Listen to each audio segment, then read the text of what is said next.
Hello, movie fans. Welcome back to Roundtable. I'm your host, Steven, and today I'll be talking about my initial thoughts on John Wick 4. This is, of course, is the fourth installment in the series. It's directed by Chad Stahelski, and it stars, of course, Keanu Reeves, Lawrence Fishburne, Donnie Yen, Bill Skarsgård, Scott Adkins, and Ian McShane. First, let's give a shout out to Lance Riddick, who passed away.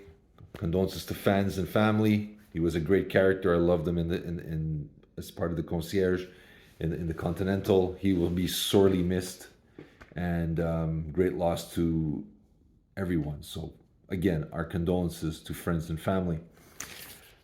Back to the movie. This again, like I said, is the fourth installment, and again, John Wick is out to gain his freedom, and he's fighting the evil crime syndicate or organization known as the High Table, who are the leaders of the whole organization. This time, they send a guy called Marquis Vincent de Garmont, played by Bill Skarsgård, in order to destroy not only John Wick, but basically what John Wick represents, which is them going against the High Table. So he does all the. So I'm not going to give too much away. If you haven't seen it, don't worry. I will not give too much away on this. Again, so John Wick is fighting for his freedom. He's got the Marquis after him, who's basically been given carte blanche to do whatever it takes to get rid of John Wick. What the movie has going for it. Once again, the cinematography is outstanding. The sound, the score, everything is fantastic. The action sequences are relentless. I thought I was going to be 2 hours and 49 minutes is a long trek. I personally got I'm talking about a smidgen. I thought it was too much action. It just never stopped. And as much as I love action, sometimes you just need to take a seat back. And I didn't have that. And I'm talking about maybe 2-3 minutes in total. And I kind of went, it's too much. But it's a small 2-3 minutes compared to 2 hours and 49, where it could seem like a 6 hour miniseries that's gone wrong. It doesn't. It moves quickly. I thought it moved very quickly. I was very pleased at the pacing. Like again, there is maybe 2-3 minutes for me that I thought was like, wow, way like I need to sit back and take it in, and I don't have that chance. I'm just going, whoa, ow, ooh, ah, look, oh my God, no. Other than that, everything that you like in John Wick is here in its tenfold. The sequences are crazy, but the way they do it, they're getting better. Stahelski is getting better, and how you got fights with multiple guys that leads into a fight with one guy. How he transitions that is crazy. There's a great scene in a building where they show kind of a top view, so it's like a video game. Great scene. When you see it, you'll understand what I'm saying. Fantastic look on that. The only thing, again, is this is minor, but there's the like I said, there's a great near the ending, the climax when he's going to Paris. He's going up the 222 steps leading to Sacré-Cœur, and he has to fight every single hitman coming his way, and he gets thrown down the stairs a few times. You know, no broken bones, no nothing. So your belief system is thrown out the window. If you can do that, this is a thrill ride. Is it the best of the series? I don't know. I have to watch them all over again. I was just so hyped for seeing this movie. It's been like since 4 years we've been waiting. I believe it is worth the wait. It has the action sequences you need. The soundtrack is great. The cinematography, everything looks. He walks down a corridor and you're going, wow, that looks beautiful. Everything looks great. Nothing wrong with that. Most of the reviews have been saying Donnie Yen as Kane steals the show, and while he does a phenomenal job, and he's going to be no, I mean he played a blind character in Rogue One. Now he's doing it in here. I don't know. He nails it. Great. But if anybody knows action films, there's a guy called Scott Adkins who's been reduced to B movies. He's kind of like in the league of Steven Seagal now and Dolph Lundgren.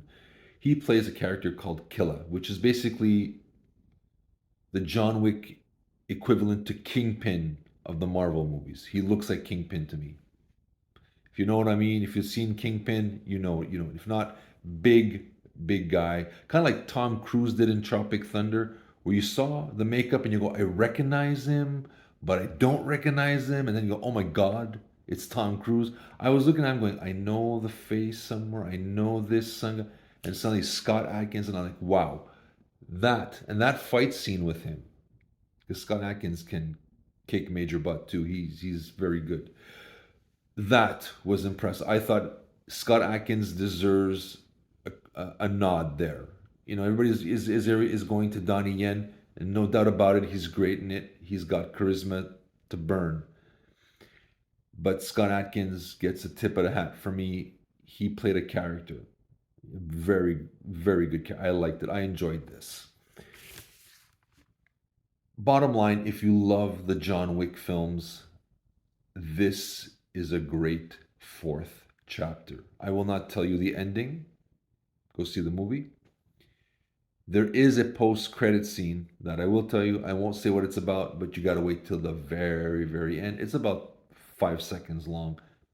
It sets up possible universe, a John Wick universe, where other characters will be doing things. If they do that, it could be interesting as well. All in all, great movie. Could be the best action film of this year.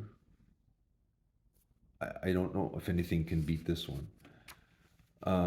But like I said, there's only a smidgen of 2-3 minutes of action where you kind of go, I needed to step back and go, okay, I need to process this all in, because it keeps, like I said, it is relentless in the action, and it's not an understatement.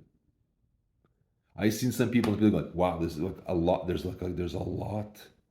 Like, when does it end? And it doesn't. It keeps going, but the transitions to the action are seamless. It's just interconnected, and it makes sense there. But once you sit back and go, like, he was fighting on the streets of Montmartre, in traffic, and he's getting hit by cars. How he gets to the end of this movie to do what he needs to do to escape the high table. If it'd be a regular guy, every bone in his body would be broken. So I mean, like, again, you have to suspend your belief in this movie, like all of them. But this one, like, there's so much more. I mean, he gets hit by I think 3 cars at least that I can count quickly enough, and all the guys he's fighting, it's incredible.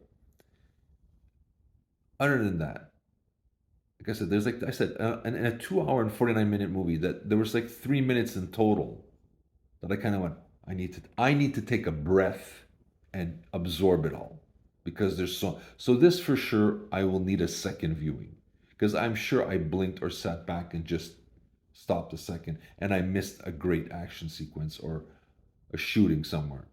I'm sure. Other than that, great chapter 4. I loved it.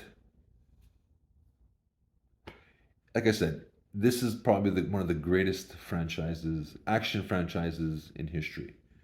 And, who doesn't love Keanu Reeves? I mean, he was born to play this part. And it's great. It's just a great entertainment. If you love relentless action, and I use that word relentless because it is. I am not making that part up. If you love relentless action, this is definitely probably one of the greatest action films of all time. And I said that there's only 3 minutes in total that pushed me to, like, I had to sit back. I think is pretty amazing, because it could have gone the other way where you're sitting there going, this feels like 6 hours, and it doesn't. It goes by really quick. There's a lot of action to take, and some people may say it's repetitive, where he jumps, he grabs the guy with the legs and brings him to the floor. Yeah, but that's John Wick's trademark. James Bond says, I'm Bond, James Bond. We don't get tired of that. This is his trademark, and that's the way it is. And I can see people going, it's too much action, and it could be too much. This killing could be overkill. I can see that. But I took it, I loved it, I knew what I was getting into. If you know what you're getting into, this is a thrill ride. And I saw it in IMAX. I strongly suggest you see it in IMAX. Because, like I said, everything is shot beautifully. Not just the action sequences, but he goes to Paris. He goes to multiple locations, and everything looks stunning. That's all I can say. So if you haven't seen this yet, I urge you. If you are an action fan, this is a must. Like I said, small quibbles aside, this is the action movie probably of the year. This is the action franchise of the decade for sure. For sure. But that's my opinion. You let me know who you think, who stole the show, what part was your favorite. We would definitely love to hear from you. Send in your thoughts. We'd love to hear from you. Okay, this is Steve from the Roundtable with my initial reaction. Like I said, I'm going to see this again for sure to reprocess. There's a lot. Like I said, remember the word relentless action.